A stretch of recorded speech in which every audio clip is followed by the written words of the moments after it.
Hi, I'm Bill Freiberger. I'm in Los Angeles, California on March 9th, year 2000, to interview Sam Denoff. 2000.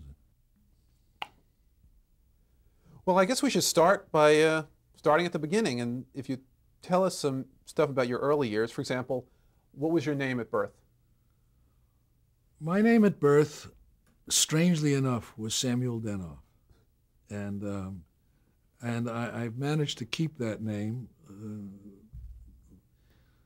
I've wanted to use a lot of aliases at times, but Samuel Denoff, and I was born on July 1st, 1928, in Brooklyn, New York, in the Brooklyn Jewish Hospital, on one of the hottest days in the year, to a woman, my mother, who gave birth to me with her right arm in a sling. The story goes that a few weeks before my birth, she slipped and fell and broke her arm. And I came a bit early as a result of that, screaming and yelling, but really that was because it was so hot outside and it was so comfortable in there that I just was upset. Well, you mentioned your mother, obviously. Can you tell us her name and your father's name? My mother's name, maiden name, was Esther Rothbard. My father's name was Harry Denoff. They're both deceased now. They were the children of immigrants. They were first-generation Americans. And we lived in Brooklyn, New York. That's where I lived until I was 14 years old. And it was basically, I have an older brother who is 3 years older than I am, named Donald. And we lived, there was a child during the Depression, but because my father had a business which did very nicely during that time, we weren't aware that there was a depression. We had a very comfortable middle-class life in a lovely neighborhood in Brooklyn, New York. Now, people don't think of lovely neighborhoods in Brooklyn, New York, but literally it was quite almost rural because there was a farm a mile away from our house in Brooklyn. It was in a neighborhood near Kings Highway, Bedford Avenue, stuff like that. It was basically a wonderful place to live, to grow up. And did you have any hobbies when you were a kid? My hobbies, as a kid, I was silly from the start, like most kids, just happy to play in the street with all the street games. They called them poverty games, later. Stickball, punch ball, stoop ball, mumbly peg with the knives and all of that. The only thing that interfered with my playing those games with my friends was the fact that my mother, I think I was 5 or 6 years old, insisted that I take piano lessons. And I hated it. But as I grew older and I became an adult, it became the reason why I'm sitting here today, those piano lessons, because I got to like it after I was out of high school, and got to like the fact that I knew how to read music and eventually to write music. And that was my intended vocation when I was in high school even. But even though I was not a good student, a fair student for a few years, my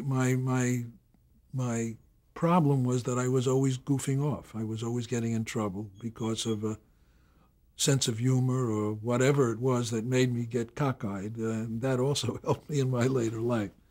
But it was a happy time. It was a happy time until the war came, and then my brother was drafted and sent to fight in Europe, and that was tough. I always remember those times as very sad because my mother was always crying, worrying about him. Me too.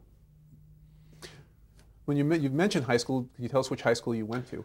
I started my education at PS 197 in Brooklyn on Kings Highway. Then my first year of high school was at James Madison High School, which was right around the corner from where we lived. We lived on East 24th Street in Brooklyn. 1655 East 24th Street, Telephone number, Nightingale 42559.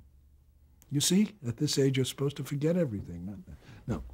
Anyway, and then because of the war and a whole bunch of situations, we moved away from Brooklyn to a town in Westchester called Mount Kisco. We lived there for a year and then moved to Great Neck, Long Island, which is a suburb of New York City. It's in Nassau County, where a cousin of mine and my aunt and uncle were living. And that turned out to be a big help to me because at Great Neck High School, which was a very upscale community, at that time, I had mentioned before that my father did very well during the Depression. The war caused him to lose his business because his business was selling ladies' hosiery. And whether it was silk or nylon, he had no stockings to sell because they were making parachutes out of all that stuff. So I was like the poorest kid of all my friends. But all of these fellows that I hung out with, friends of my cousin Bob, they were all very smart, and they were all doing great in school. They ended up being scientists and lawyers and doctors. Well, lawyers, I don't know. Anyway, he and his friends were very upscale intellectually. So peer pressure, the right, very positive kind of peer pressure, caused me to do well in school. So my last 2 years in high school, at Great Neck High School, I really excelled.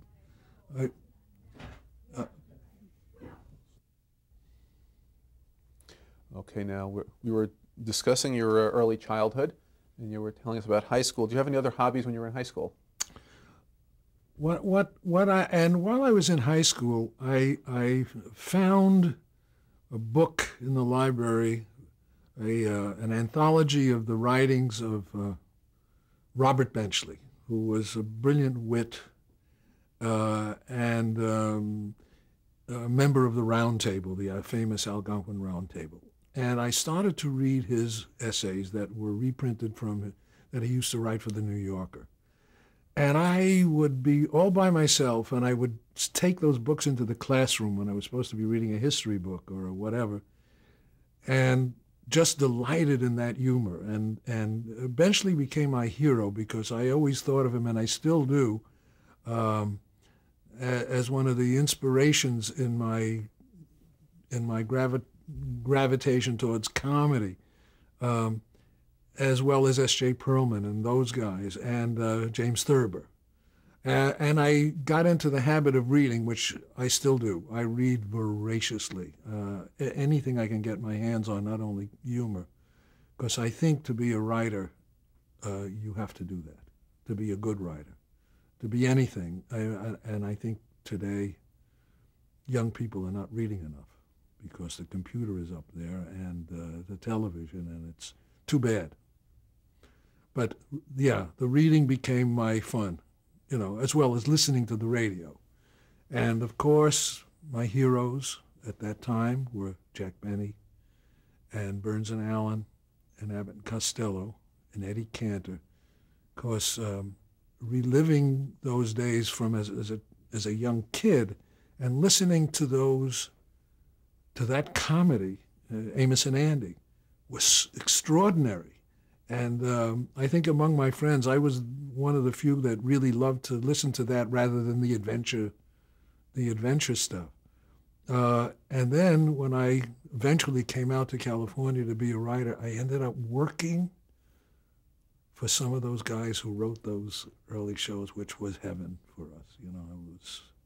What a great thrill that was to work for the man who wrote that line for Jack Benny, "Your money or your life." A man named Milt Josephsberg was, but I'll talk about that later. We'll get to that. Right now, we want to get you out of high school and into college. That was hard. Getting out of high school and into college was difficult for me because my first 2 years in school I had done so badly, even though becoming a National Honor Society in Great Neck High School, it was tough for me to get into any good school. So my first year in college was at a school called Champlain College, which was a university, a college created after the war because there were so many veterans coming back to wanting to go into school. And this campus was in Plattsburgh, New York. For me, the coldest place on earth. It was right on Lake Champlain near the Canadian border, and it was a wonderful experience to go up there. We lived in what used to be an army barracks, but good buildings, and it was a lovely place in the spring and in the fall, but in the winter it was a horror story. That was my first year. And the second year of college, I got into a school in Garden City, Long Island, called the Delphi College, where I stayed for three and a half years. Did not graduate, because by that time, through my latter years of high school and college, I had become obsessed with being a songwriter. I wrote music. And I collaborated with different friends who tried to write lyrics, and my ambition was to get Frank Sinatra or Perry Como to record one of my songs. They never did. But my ambition was still to do that. And by my middle of my senior year at Adelphi, I said, I can't stay in school anymore. Well, at Adelphi, incidentally, I majored in English and minored in music.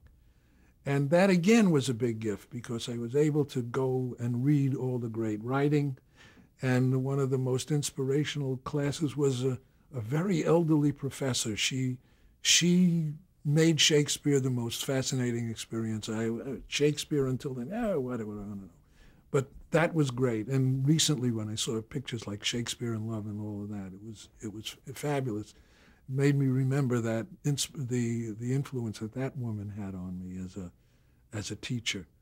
And I at the end of my third year, middle of my fourth year, I said, I can't do this. I want to go get a job and go to New York and be in show business and be a songwriter and become Irving Berlin or Richard Rodgers or whoever it was. And I didn't. I don't know whether anybody noticed, but I didn't become one of those guys. But But how did you try? I tried to get a job somewhere in show business. What I used to do is, even while I was in college, I used to take the Long Island Railroad into town with my manuscripts, with my music, with my paper, and knock on doors of publishers in the famous Brill Building, 1619 Broadway, which was Tin Pan Alley. And, Mister, I want to play a song for you. Can I play a song for you? I think this would be a good song. Well, at that time, nobody paid any attention. So I ended up getting a job. I applied, and it was a real long shot to get a job as a page boy at NBC, which was my first job in show business.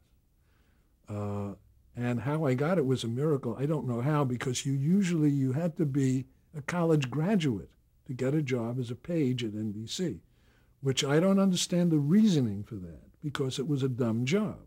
I mean, it required no intelligence whatsoever.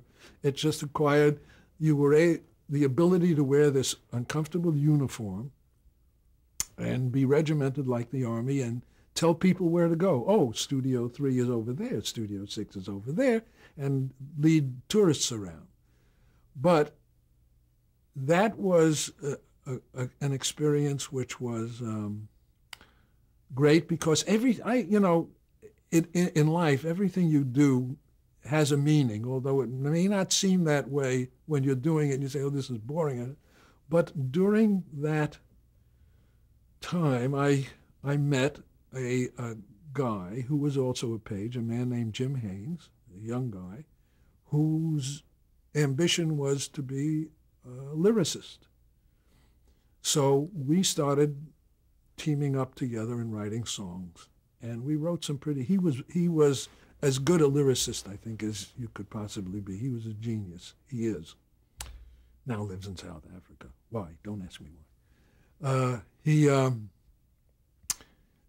So I decided, well, wow, he's so good, I'm so good, we should write a whole show together. So I moved away from home, and we took an apartment in Greenwich Village. It was 2 foam rubber mattresses and a piano is what was in this. And this is just after we left the Page staff. Getting back to the Page staff, that was really interesting because there were a few other guys who I became friendly with on the Page staff. One of whom is a guy named Bill Dana, who you television viewers and people will remember as him by the character he created called Jose Jimenez. And a fellow named Gene Wood, who became a very well-known announcer, still is. Among other well-known people, Alan Landsberg, who has become a big person in this, was a Page at that time. And Jim and I, while we were still on the Page staff, we had our first song performed on the air on a local daytime show on NBC called Dayton, Manhattan, and the host of it was a lovely man named Ed Hurley, who was a big announcer at that time. And they had a trio on that show. And the trio was a young piano player and 2 sidemen, and his name was Cy Coleman, who went on to write many great hit Broadway musicals. And they performed our show, our song. Jim sang it, and our song was played on the air. My mother and all her friends in Brooklyn were gathered, by that time in Great Neck, were gathered around listening to Sammy's song is on the television. Well, when NBC had a rule that unless they promoted you within the company within 18 months, you had to be fired because you were unfit for the company. Well, I was one of the unfit ones because there was no job that I would, because again, besides the music, I was always doing crazy things as a Page. The sense of humor was always there. And stuff with Bill Dana and stuff like that. So after that, Jim Haynes and I took this apartment and we were writing songs. Can I ask you one question about being a Page? What specifically the duties were that a Page did at that time? The duties of a Page were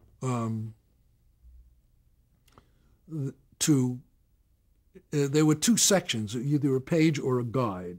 I was a Page. When you showed up in the morning, you were put on this terribly unattractive uniform with a braid on it, and you had to line up like inspection, like in the Army, to see that the shoes were polished and this terrible stiff collar that cut your neck in half.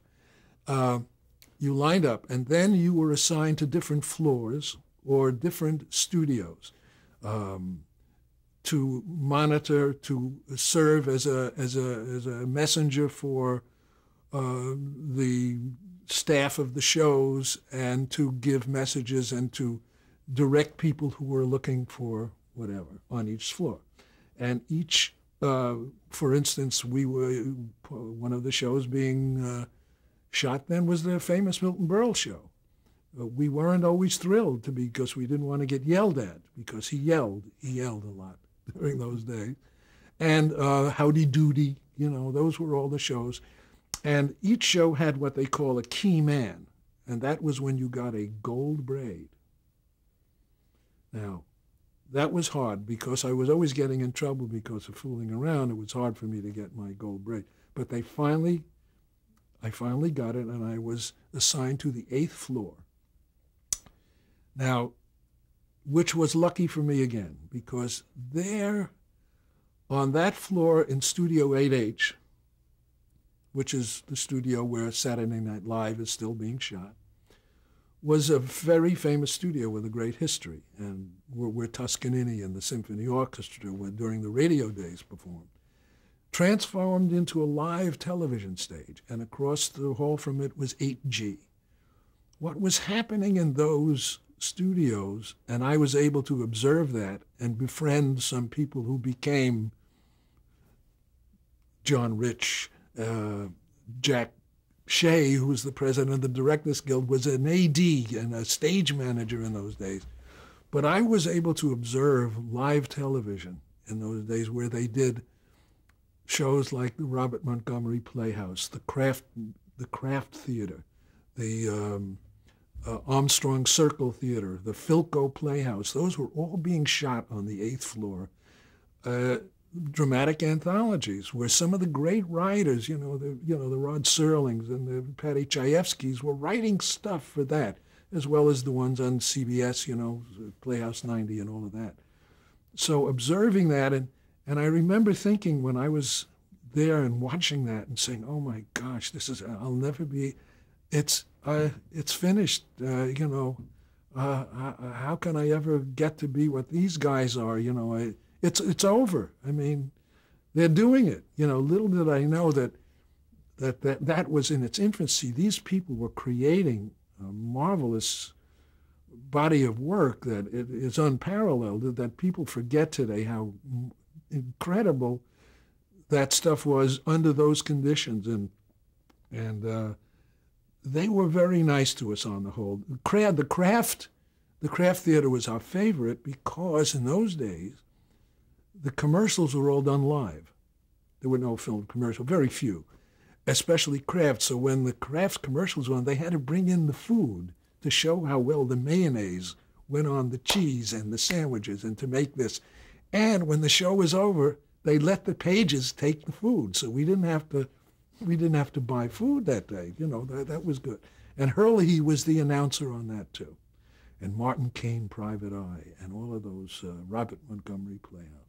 It was a fabulous time to be there to observe that, because I never did. I've done live shows since then, but seeing it done and being part of it was really exciting. And so then you finished your 18 months and you moved on to being a songwriter. Moved on to being a songwriter, but since no one bought the songs, I had to eat. Mm-hmm. And I moved on, and I got one job as there was actually Jane Alexander and Denise Alexander's father, the actresses. Their father was around there all the time, schlepping those little kids around when they were young kids. And he asked me if I wanted a job. So I said, yeah. Yeah, so I became his assistant. What I did know that he didn't intend to pay me. So I decided that wasn't going to work out too well. So I got a job which was a very unusual job. I saw an ad in the paper from Klein's department store, S. Klein on the Square. That was a New York institution, going back, I think, to the early 30s or early 20s. It was on 14th Street and Union Square and was the world's first discount department store, much like Kmart today is, Walmart or those. And the first self-service department store. I remember being taken there as a child by my mother because they sold first-quality merchandise, but at greatly reduced prices because they bought the overstocks from the manufacturers. And it was situated on 14th Street, right at the northern edge of the Lower East Side, where all the immigrants lived. And it was an amazing institution because their biggest business was shoplifting. People would steal from them because there were no counters. You took it and people would shove it in a thing. And the early days, I understand, they used to have all along the sales floor these huge lifeguard chairs you see at the beach with people sitting on top of them overlooking the crowd watching with signs in all of the immigrant languages, in Yiddish, in Hebrew, Italian, Chinese, all of the languages, saying stealing is a sin. Not it's against the law. They were appealing to the morality of these people, which was always amusing. But my job there was the start of my real show business career. They were the first ones to have the internal broadcasting system. I wasn't the first one to do it. I took over from some guy who left. Played music, and then every hour there was a special in one of the departments. So now you know what you hear at Walmart. I used to do, "Attention shoppers, this is your S. Klein savings announcement." And say, in 10 minutes in the girdle and bra department, there will be Peter Pan bras for the unbelievably low S. Klein savings price of only $3. And, you know, go on like that. And that was it. And hordes of people, mobs would run around. And it was a great selling technique. It was really revolutionary. And I stayed there for I guess, a little over a year. It was a lot of fun. And still living in Greenwich Village with Jim. By that time, Jim had gotten a really good job at Benton and Bowles, the advertising agency. Again, everything comes together, you know, that famous 6 degrees of separation thing, Benton and Bowles. And he was secretly writing the copy for a new product that he couldn't even tell me about, which turned out to be Crest toothpaste with fluoride. Anyway, we were writing, but I needed another job. And again, through family, my mother and father's best friends, the people who had introduced my mother and father to each other when they were young people, they had 2 sons. Their names were Alan and Harvey Green. And Alan was an aspiring cinematographer at that time while I was at Klein's. And he knew I was looking for a new job. The job at Klein's was finishing, I think either because my fault or their fault, I don't remember which. It wasn't unusual, it was my fault. He knew someone at a radio station in New York City. And I said, a radio station? My God, a music station. That would be fantastic if I could get a job where a place they could listen, they could maybe get someone interested in my music. And he knew this disc jockey who was there. His name was Art Ford, who was one of the top disc jockeys in New York at the time. Art Ford's Milkman's Matinee. He had a late night show. And he said, maybe I'll see if I can get you an interview with him. And he did. So I showed up one day, and Art Ford was a strange, strange man. His personal hygiene was questionable, to say the least, okay? But he had a great voice, and he was strange, but he was not the cleanest person in the world. Anyway, this is my first meeting. I swear to God this is true.